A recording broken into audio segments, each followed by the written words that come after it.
It seems like it's all planned around, but it's not, because I like everyone, I experience setbacks all the time. Things go wrong for me all the time.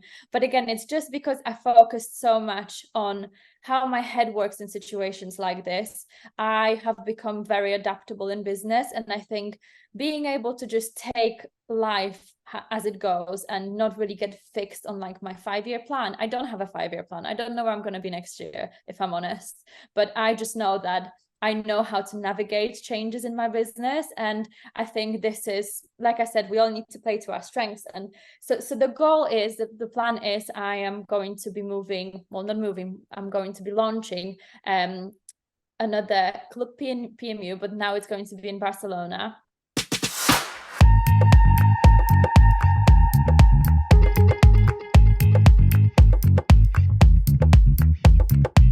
Hi guys, it's Holly here at Faces. Welcome back to the Face It podcast. Today I'm here with the lovely Dominika from Club PMU and the Success Lab. Dominika, thank you so much for joining me on the podcast. Thank you for having me. I'm really excited. You're more than welcome. Me too. So just to kick things off then, do you want to just give us a little bit of insight into how you got into the semi-permanent makeup industry and how your journey all started?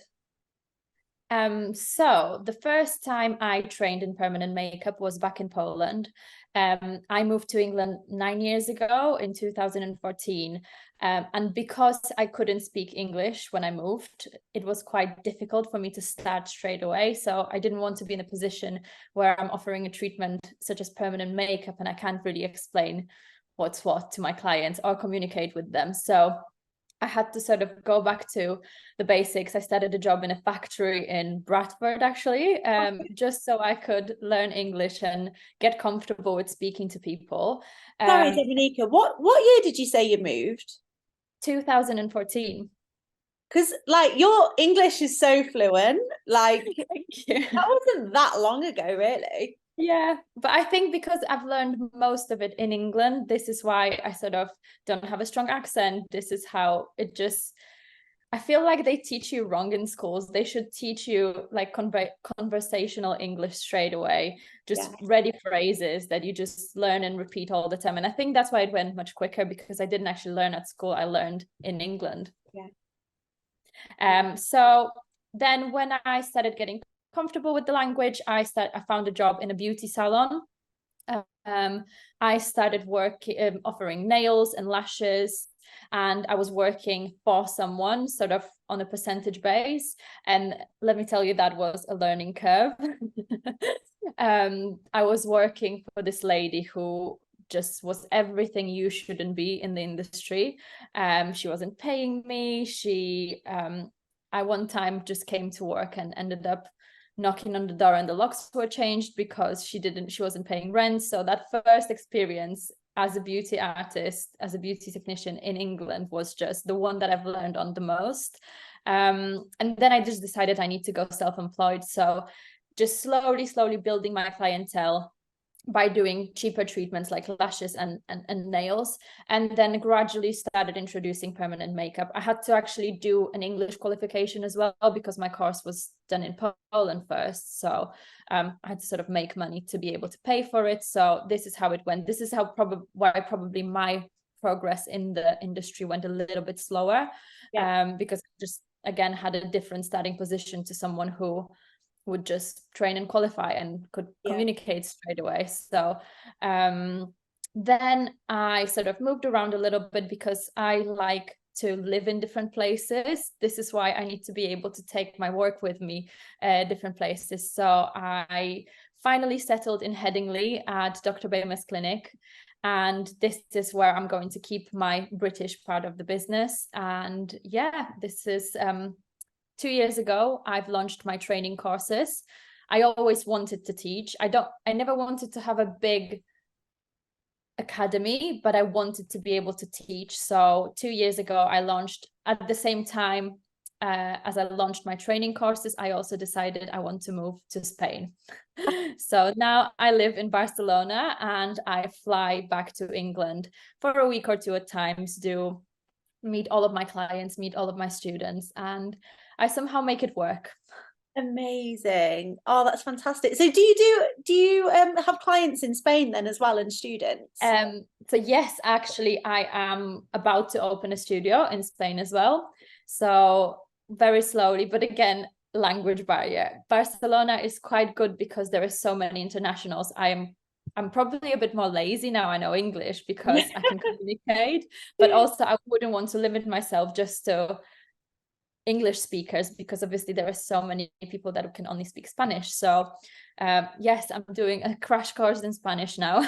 Oh my gosh. And then you'll probably move somewhere else in a couple of years, and then you'll have to learn. Probably, yeah. I like to get my business to the point where it's sort of self-sufficient and I can just pack and go. Yeah, but that's amazing that you found your space in Headingley at the clinic, which, by the way, guys, it's around the corner from where I live, which Yeah, is we are neighbors. which is crazy. So you've got that space there. That's more of like your settled place, like you say, within England, which is amazing. And you've obviously got your regular clients as well, which is fantastic. Yes. Yes, and I now have trained one of the artists that work for me as well, Carolina. She's fully trained by me as well, so I can fully trust her to leave my clients in really good hands. So I think this is the point where I now finally feel like, okay, well, I don't need to be there all the time. Yeah, amazing. What's her surname? Because I've spoke to some My people. surname? No, Carolina. Karolina's Żurawska. Is she blonde? Yes. I know her. I know her. That's crazy. So did she work at the same clinic in Leeds? Yes. She used to offer lashes and brows, but like tinting and shaping. And yeah, because we work in the same clinic, I was just like, do you want me to train you in permanent makeup? And you can do that while I'm gone. That's so crazy. Oh my God, I need to come and see you both for sure. Yeah, small world. Small world. Yeah. So with regards to the permanent makeup side of things, like I think there's something about the permanent makeup industry. Everyone's just so lovely. Like I feel like, that and aesthetics very much go hand in hand. But the semi-permanent makeup crowd are just, I love semi-permanent makeup artists. Everyone's just so lovely. And there's no bitchiness like there is with the Yeah, I think that has changed though. I don't know if it happened because of lockdown and we were all in the same boat then, and because the semi-permanent makeup industry was the one that was kept from working for the longest time, because medical practitioners could go back to work, barbers and beauticians could go back to work, but because we were classed as close contact services, we were the ones that were kept sort of without being able to go back to work for the longest time. So I don't know if that's when everyone sort of connected, because I remember when I first joined, when I first got into the industry, I would say it was really cliquey and really quite not friendly. So, to the point where all the forums online, if you asked a question and admitted you don't know something, you would really be then shamed for it. So I think that probably there has been, over the past few years, definitely there's been a massive shift in the industry and everyone is way more welcoming. I think it's just coming from that scarcity point of view and like that scarcity mindset where you just don't want anyone else to succeed, like it's going to take away from your success. But I think that has shifted, because I think over past few years we had a lot of time to do a lot of work on ourselves and on our mindset. And I think in the beauty and aesthetics industry now, everyone's sort of seen the value that comes with community and having friends that are going through the same hurdles that you are going through, because your husband, your friend from, I don't know, your neighbor, they're not going to understand what you're going through because they don't run a business in aesthetics or permanent makeup. And I think everyone's sort of united over the past few years. And I do agree, everyone's so lovely. Yeah, I love it. Everyone's just so nice. But with regards to the treatments, a lot of people will train in semi-permanent makeup, then they'll move to aesthetics, or they might be an aesthetics practitioner and then also add the permanent makeup side of things as well. Has that ever been a part of you that's wanted to explore the aesthetic side a little bit more? I don't think there has been. I think I'm quite set on wanting to do permanent makeup, and I am personally very very into the business side of things. So it's not the craft itself. Obviously, I love it, and I'm quite good at it, and I would like to teach it.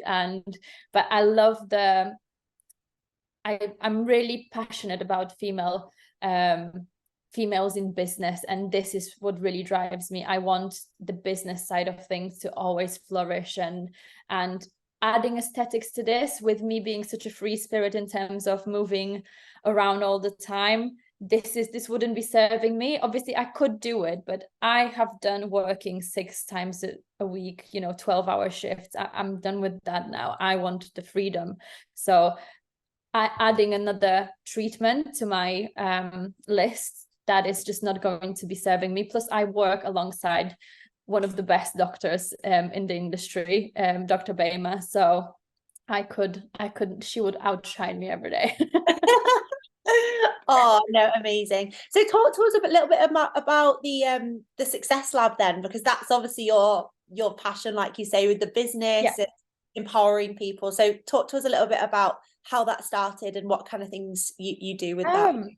So I always wanted to launch something like this myself, and that was sort of the next goal on my list. But obviously both me and Dr. Baima, we are teaching as well. And every time we had any students in the room, they would always say, well, okay, well, how do I get clients? Or I'm scared to do this, or I don't know how to post this, or should I be doing this? And we're like, okay, well, we're answering so many questions daily when we're training people in aesthetics or permanent makeup. There is clearly a gap here. There is clearly something missing in the industry.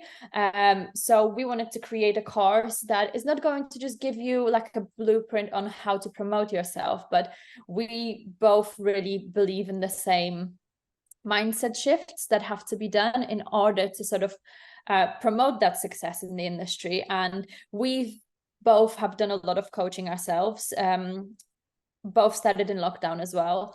And I think we just really seen the power that it brings into, how you show up in your business. Like, it really changed my life having a coach. So I think in order to grow, you need that accountability. You need someone in your court all the time. And I feel like it's really something that I'm truly passionate about. And this is going to be something that I'm hopefully going to be doing for the longest time in my career. Amazing. Yeah. And do you know what? Just with the shifts in the industry, like you said before, this is needed. People need to feel empowered. Like, life is hard, and it's hard to build your business. Definitely. And I think social media are quite toxic as well, because everyone's posting how perfect they are and how they have everything sorted out, how their business is running smoothly, there's no hurdles anywhere, like how amazing they are. And this is really misleading, because for someone who is a solopreneur, just one person in the business that probably doesn't know everything yet, because we're not supposed to know everything straight away, looking at like very polished profiles of people that probably are not making as much as they're saying they are. They're probably not as successful as they are making out they are. But this is such a kick in the teeth sometimes, when you just wake up in the morning, scroll through Instagram, and you think, God, everyone's doing better than me, and what am I even doing here? And just understanding this, that Instagram is just a highlight. This is such a powerful thing to know as well. And as long as you know that you're making progress, accepting this journey and enjoying this journey, this is the most important thing. But people don't tend to enjoy that. Everyone's just waiting for that end line for the success. But if you give yourself years and years of just hating the process, you've lost years being unhappy. So I think what we want to do, we want to teach everyone that this process can be enjoyable, and the perspective is the key. So how you show up every day, it's going to definitely have sort of, it will show in your success as well. 100%. It's like even things like just building small habits, isn't it? Starting your day off in a certain way, which is so irrelevant to actually something business related. But if you start your day off in a positive way, or go to the gym in the morning, or get up and do something you love, you're going to perform better in the rest of your day for Oh, example, when you go to 100%. work. And I'm such a believer in that. you need to also play into your strengths. For example, I can't focus for first 2-3 hours of the day. So this is when I'm going to do my gym, or I'm going to do a Pilates class. I'm going to go on a walk, and then I start work at 12.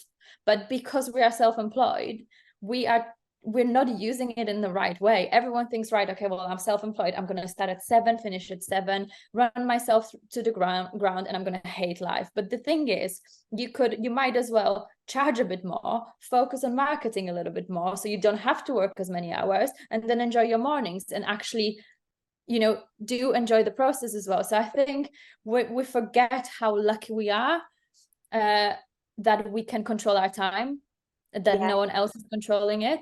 Yeah, absolutely. So if anyone wants to sort of get involved with the Success Lab or understand a bit more or work with you guys, what's the best thing for them to do and how to get there? So you can find us on Instagram, and you can just drop us a DM and we will get back to you. What we usually do, we arrange like a quick 10-15 minute strategy call just to see whether we would be the right fit to work with you. We are going to be either selling like a pre-recorded course that can be done at your own time, or we also can include some one-to-one coaching, just for extra accountability. But yes, we've had some amazing results, and I think because we've both did what people sort of want to copy from us, we can firsthand give them the advice that worked for us as well. Yeah, amazing. Because I see a lot of stuff within this industry around business mentoring and that kind of thing, but what you're seeming to offer is so much more than that. It's real mindset coaching, but relative to this industry.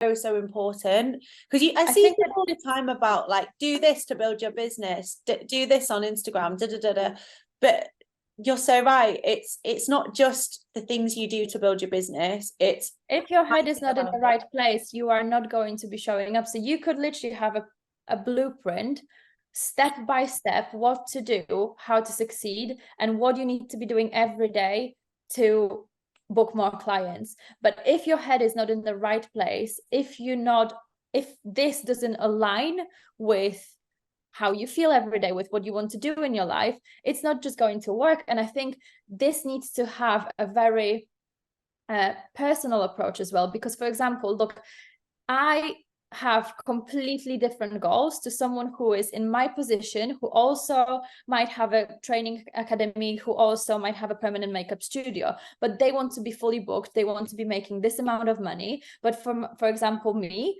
I want to be able to move freely. I want to be able to take holidays whenever I want. I want to be able to work 2 days a week. So we are going to have to be taking completely 2 different approaches here. Yeah, because we're working towards something completely different. So just like a copy and paste way of working here is not going to work. Everyone's circumstances are different, everyone's goals are different, and sometimes we end up chasing someone else's goals, and this is how we get lost.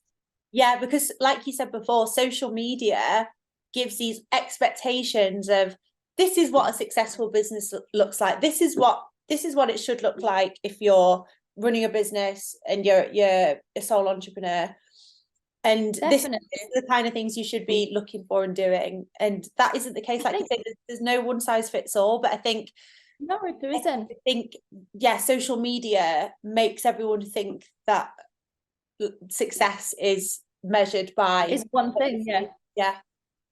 By how busy you are and how much money you're making. But for a single mom of 2, a success might be the fact that they can spend time with their kids and they don't have to worry about their bills. Like, we all work towards different goals, we all fight different battles, so it's not one size fits all at all.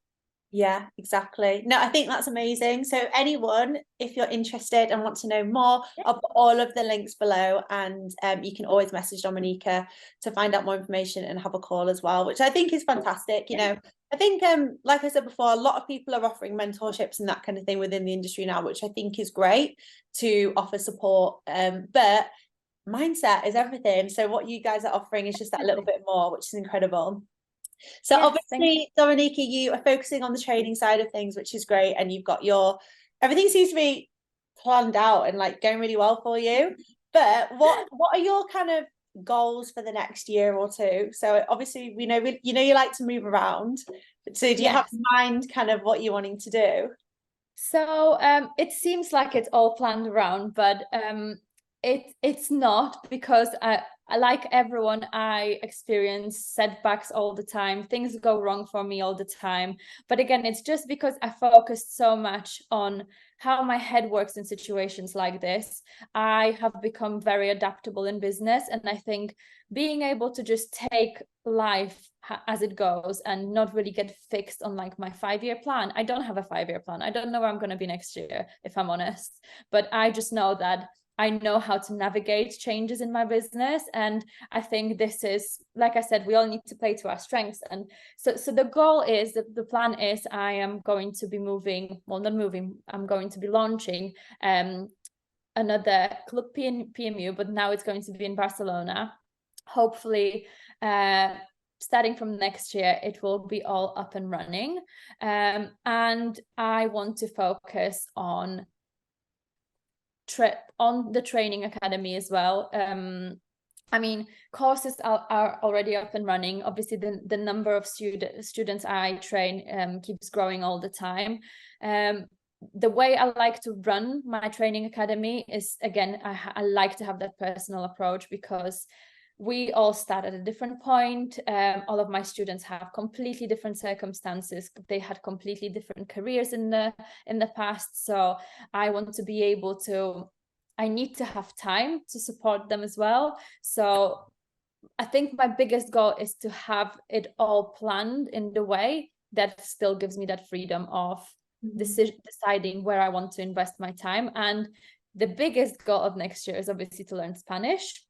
And learn to delegate a little bit more, because I'm sure that everyone in the industry is pretty much very much similar to me. We are scared to give jobs to other people because we think that only we can do them very well. So the next year I'm going to be delegating a lot. I'm going to be training more artists to work in my business as well. So just growing and making sure that I can still keep my freedom. That's super exciting. Yeah, I can't wait to see the growth and where you're going.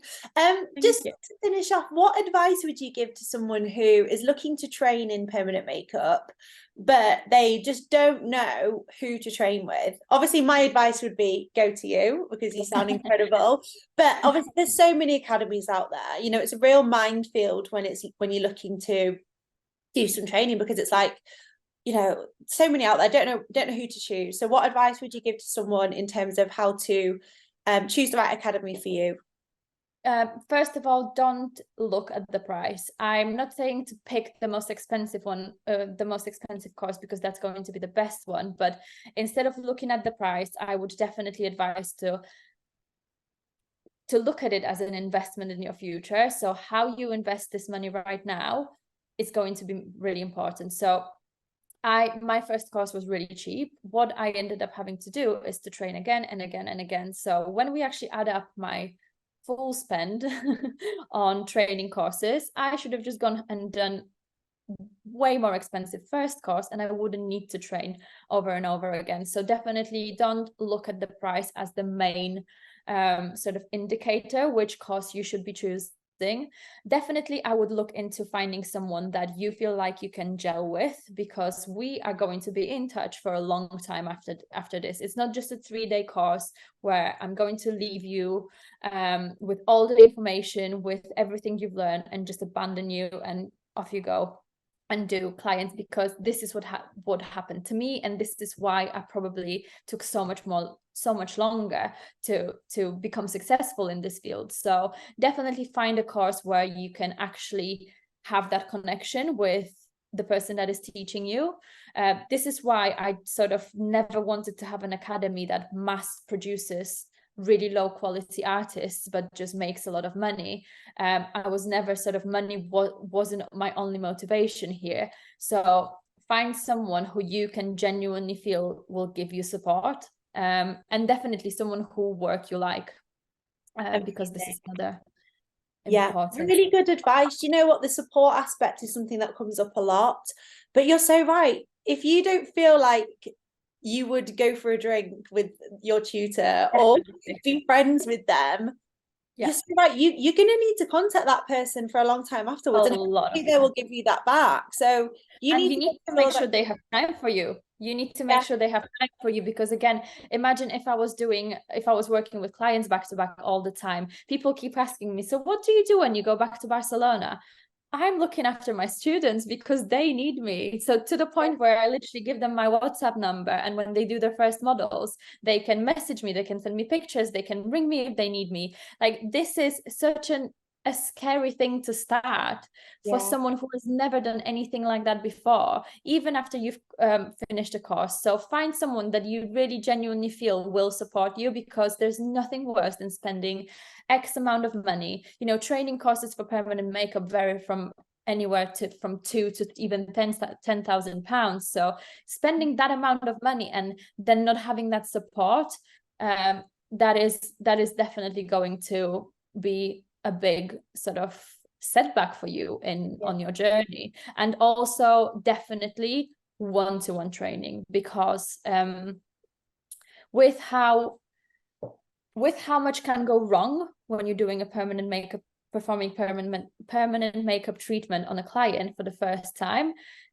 you need your tutor to look at you and support you 100% of the time. So I've heard that there is, because obviously I'm doing training consultations with clients that come and want to train with me, and they sort of and a few of them said, well, I can train for £2,500 here, but there is groups of 3. So, well, yeah, this is why my training is 3 times as expensive, because I can only book one person in. But honestly, the amount you will learn, and what it does as well, it stops you from getting really bad habits. Because imagine I'm not watching someone and they just get away with doing the whole treatment wrong. They will go home thinking, well, I've done it right then because she didn't say anything, but I didn't say anything because I wasn't looking. So it just creates that. It's like when you learn really bad habits while driving or doing anything, it's so hard to unlearn this. So definitely one-to-one setting. Make sure you don't go too cheap, and really find that person that you feel that you could click with and you feel supported by. Amazing. Yeah, perfect advice there. I feel so great after that. I think everyone should go and check Dominika's workout and contact the Success Lab as well. I'm going to come and see you at the clinic, so I'll drop you a message, because let's grab a coffee. You guys are around the corner. I know. I can't believe it. So does the lady who owns this clinic, is she aesthetics then? Yes, she's an aesthetic doctor as well and trainer. I just can't believe I didn't know that. I live around the corner. I know. Yeah, you need to come and grab a coffee with us. Yeah, absolutely. But Dominika, thank you so much for coming on the podcast. I've loved speaking to you. I'll put all of her links below so anyone can contact her if they wish. Thanks so much. Thank you, lovely. I'll speak to you soon. Thanks. Bye-bye. Bye.